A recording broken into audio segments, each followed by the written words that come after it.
Bangsa Yahudi Israel disebut sebagai salah satu pendukung setia Dajjal di akhir zaman karena menganggapnya sebagai sang Mesias atau juru selamat.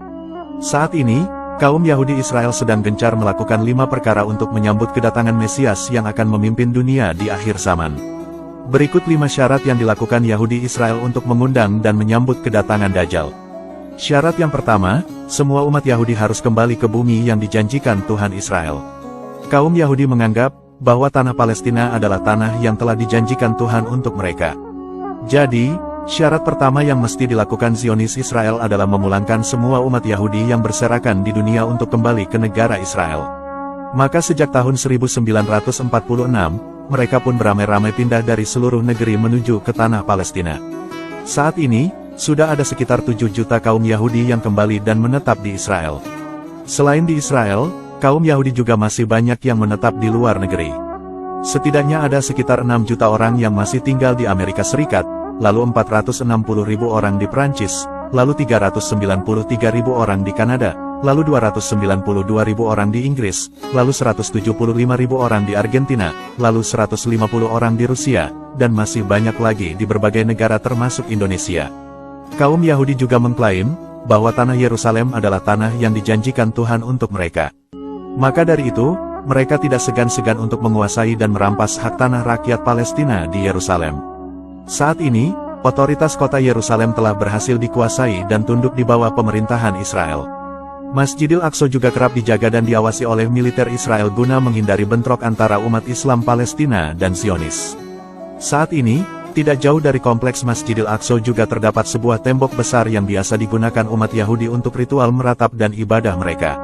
Selanjutnya, syarat kedua yang dilakukan Yahudi Israel untuk menyambut Dajjal adalah dengan menghancurkan Irak sebagai balas dendam atas perlakuan Kaisar Nebukadnezar. Dalam sejarah, dahulu kaum Yahudi pernah diusir dan dihancurkan oleh Kaisar Nebukadnezar. Kaisar Babilonia ini juga pernah menghancurkan Temple of Solomon. Oleh karena itu, kaum Yahudi Israel mesti membalas dendam atas perilaku Kaisar Nebukadnezar tersebut. Saat ini, kampung Nebukadnezar terletak di wilayah Babilonia yang sekarang masuk wilayah negara Irak. Oleh sebab itu, negara Irak harus dihancurkan juga. Itu makanya serangan dan pendudukan atas negara Irak terus gencar dilakukan hingga hari ini. Selanjutnya, syarat ketiga yang dilakukan Yahudi Israel untuk menyambut Dajjal adalah menghijaukan bumi Palestina. Sebab, syarat agar sang Mesias mau turun ke Israel adalah apabila keadaan bumi di Palestina sudah menghijau. Mereka akan berusaha menghijaukan tanah dengan menanam pohon gorkot. Dalam Islam, pohon gorkot dalam hadis Nabi disebut sebagai pohon Yahudi. Pohon ini kelak menjadi tempat persembunyian kaum Yahudi dari kejaran umat Muslim ketika terjadi perang akhir zaman.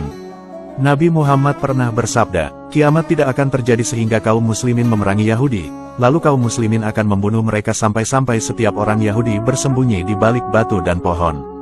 Tetapi, batu dan pohon itu berkata, "Wahai Muslim, wahai hamba Allah, ini ada orang Yahudi di belakangku, kemarilah dan bunuhlah dia." Kecuali pohon gorkot karena ia adalah pohon Yahudi. Hadis riwayat Bukhari Muslim. Saat ini, di Israel banyak sekali ditanami pepohonan gorkot ini. Hal ini bertujuan guna sebagai sarana untuk mengundang dan menyambut kedatangan Dajjal di akhir zaman. Tanah Palestina yang telah berhasil dikuasai juga banyak yang ditanami pohon ini hingga menghijau. Selanjutnya, syarat keempat untuk mengundang Dajjal adalah harus menguasai apa yang pernah dikuasai Nabi Sulaiman. Hal keempat yang dilakukan Israel adalah mesti menguasai apa yang pernah dikuasai oleh Nabi Sulaiman pada masa lampau. Hal ini disebut dengan The Great Israelian, yang berarti Raja Israel Raya. Wilayah ini mencakup wilayah mulai dari 2 sungai besar yaitu dari Sungai Nil di Afrika hingga ke Sungai Efrat di Irak. Maka, batas negara yang sedang mereka perjuangkan itu adalah 2 sungai itu. Coba kita lihat, bahwa bendera Israel itu dibuat bergambar bintang David. Ada segi 6 lalu di atasnya ada garis warna biru dan di bawahnya warna biru. Yang di atas warna biru itu adalah simbol Sungai Nil, dan yang di bawah merujuk ke Sungai Efrat. Artinya, wilayah kerajaan yang ingin mereka kuasai adalah mulai dari Sungai Nil hingga ke Efrat. Selanjutnya, syarat kelima untuk menyambut Dajjal adalah menjadikan bangsa lain sebagai keledai tunggangan. Jadi, jika nanti kaum Yahudi Israel berhasil berkuasa di dunia, maka selain dari mereka akan dijadikan goim atau keledai tunggangan. Hal ini cukup beralasan karena dalam keyakinan umat Yahudi, mereka menganggap bahwa diri mereka adalah bangsa dan umat pilihan Tuhan. Karena keyakinan mereka sebagai umat pilihan, maka bagi mereka Sang Mesias Juru Selamat pasti berasal dari bangsa Yahudi.